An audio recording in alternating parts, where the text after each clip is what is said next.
असम की राजनीति में इन दिनों भूचाल आया हुआ है, जिसकी धमक असम से लेकर दिल्ली तक सुनाई दे रही है।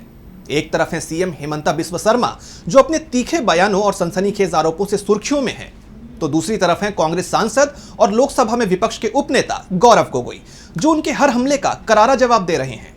हिमंता ने गौरव और उनकी पत्नी पर पाकिस्तान और आईएसआई से कथित कनेक्शन के गंभीर आरोप लगाए, तो गौरव ने पलटवार करते हुए बीजेपी के दिग्गजों लाल कृष्ण आडवाणी के 2005 के जिन्ना दौरे और नरेंद्र मोदी के 2015 के लाहौर दौरे का जिक्र छेड़कर हिमंता को बैकफुट पर लाने की कोशिश की। यह सियासी जंग साल 2026 के असम विधानसभा चुनाव से पहले न सिर्फ असम बल्कि पूरे देश का सियासी माहौल गर्मा रही है। आइए इस सियासी ड्रामे की पूरी कहानी को समझते हैं। नमस्कार, मैं हूं यश। हाल ही में हिमंता बिस्वा शर्मा ने गौरव गोगोई और उनकी वाइफ पर यह आरोप लगाए थे कि गौरव ने पाकिस्तान के गृह मंत्रालय और आईएसआई के न्योते पर वहां कई दिन बिताए। एलिजाबेथ ने 19 बार पाकिस्तान का दौरा किया और वहां की सेना और आईएसआई से उनके करीबी रिश्ते हैं। एलिजाबेथ को एक पाकिस्तानी एनजीओ से सैलरी मिलती थी और वो अली तौकीर शेख नाम के शख्स के साथ काम करती थी, जो असम की सियासत में रुचि रखता था। इन आरोपों पर एक दिन पहले गौरव ने न सिर्फ एक दूसरे की एसआईटी जांच की मांग की, बल्कि अब बीजेपी के दो दिग्गजों यानी लाल कृष्ण आडवाणी और पीएम मोदी के पाकिस्तान दौरे पर सवाल खड़े कर दिए। गौरव ने पूछा, आडवाणी जिन्ना की मजार पर चादर चढ़ाने क्यों गए? उन्होंने जिन्ना की तारीफ क्यों की? मोदी जी नवाज शरीफ को जन्मदिन की बधाई देने अचानक लाहौर क्यों पहुंचे? वो बिरयानी डिप्लोमेसी क्या थी? गौरव का सीधा सीधा कहना यही है कि अगर मेरी 2015 की पाकिस्तानी हाई कमिश्नर से मुलाकात गलत थी, तो बीजेपी इन दौरों का क्या जवाब देगी?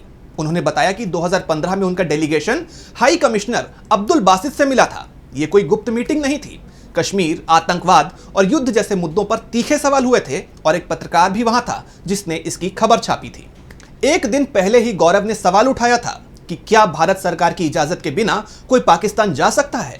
इसी के बाद गौरव ने हिमंता को चैलेंज किया कि 10 सितंबर तक 2 एसआईटी बनाओ, एक मेरी जांच के लिए, दूसरी हिमंता के कॉलेज के दिनों से लेकर अब तक की संपत्तियों और कामकाज की, जिससे दूध का दूध और पानी का पानी हो जाए। यहां सोचने वाली बात यह भी है कि अगर हिमंता बिस्वा शर्मा के पास गोगोई के खिलाफ सबूत हैं, तो फिर सरकार क्या कर रही है?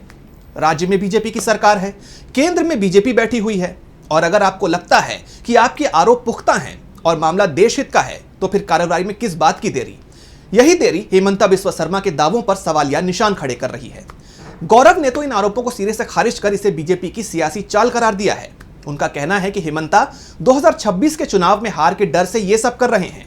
गौरव बोले कि बीजेपी उनके परिवार को बदनाम करने की कोशिश कर रही है, जैसे साल 2024 के लोकसभा चुनाव से पहले किया था, लेकिन जोरहाट की जनता ने उन्हें चुनकर अपना जवाब देने का काम किया।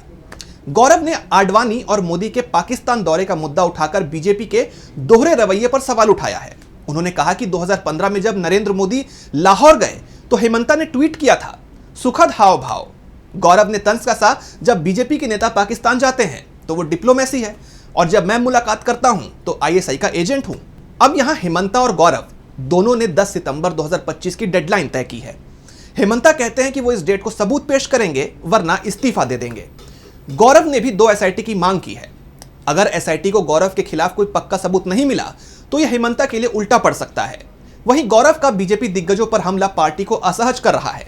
असम की जनता सच का इंतजार कर रही है, और दोनों ही नेताओं के तेवरों को देखकर ऐसा लगता है कि यह सियासी ड्रामा अभी थमने वाला नहीं है। अब 10 सितंबर को हिमंता क्या सबूत लाएंगे, या गौरव की चुनौती बीजेपी को बैकफुट पर ले जाएगी? असम की जनता के साथ साथ पूरा देश इस तारीख का इंतजार कर रहा है। तो फिलहाल इस रिपोर्ट में बस इतना ही। इसी तरह की तमाम रिपोर्ट्स के लिए देखते रहिए डीबी लाइव। नमस्कार।